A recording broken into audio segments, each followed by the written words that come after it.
Shalom Bapak Ibu Saudara. Kira-kira mana ya yang lebih berharga? Emas satu bongkah ataukah sebotol air mineral? Sebagian besar orang akan berkata, "Wih, ya sebongkar emas lebih berharga dong." Tapi sebetulnya saudara, itu tergantung di mana pertanyaan ini berlaku. Kalau dalam situasi normal, ya sebongkah emas pasti lebih berharga dong. Dia bisa digunakan untuk membeli air mineral berbotol-botol, banyak sekali. Tapi kalau di padang gurun dan tidak ada orang lain, tidak ada sumber air, maka sebotol air mineral itu pasti jauh lebih berharga daripada sebongkah emas. Karena kalau seseorang mengalami dehidrasi lalu mati, buat apa memiliki emas jika nyawanya hilang? Jadi sebenarnya mana yang lebih berharga? Itu tergantung pada posisi kita berada.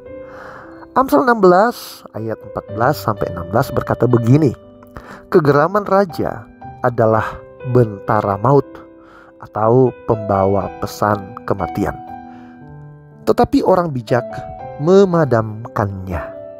Wajah raja yang bercahaya memberi hidup, dan kebaikannya seperti awan hujan musim semi."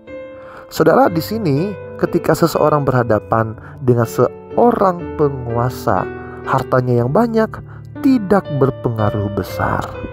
Yang lebih penting adalah hikmat. Bagaimana memadamkan kemarahan sang penguasa, bahkan mengubahnya menjadi kebaikan.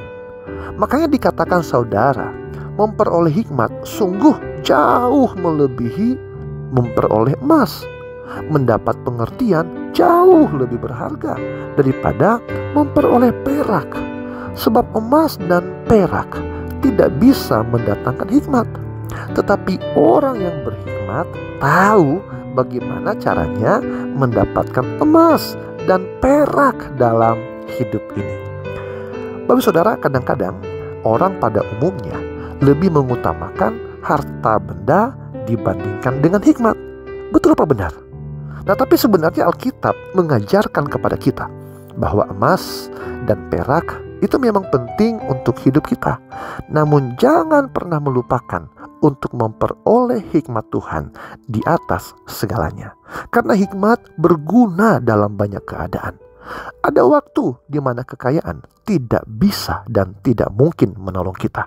Tetapi jika Tuhan memimpin dan memberi kita hikmat untuk menyelesaikan persoalan, pergumulan, permasalahan yang ada, kita akan mengerti bahwa di banyak situasi hikmat jauh lebih berharga daripada sekedar harta.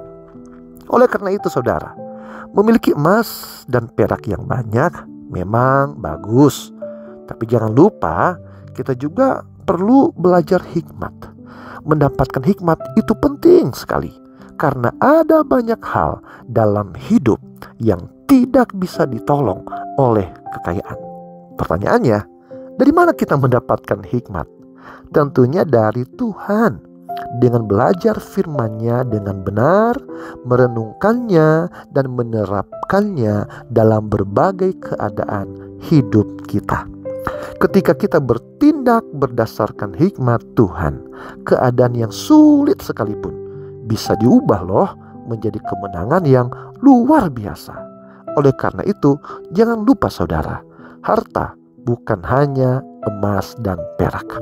Hikmat juga merupakan harta yang sangat berharga bagi saudara dan saya. Tuhan Yesus memberkati. Shalom.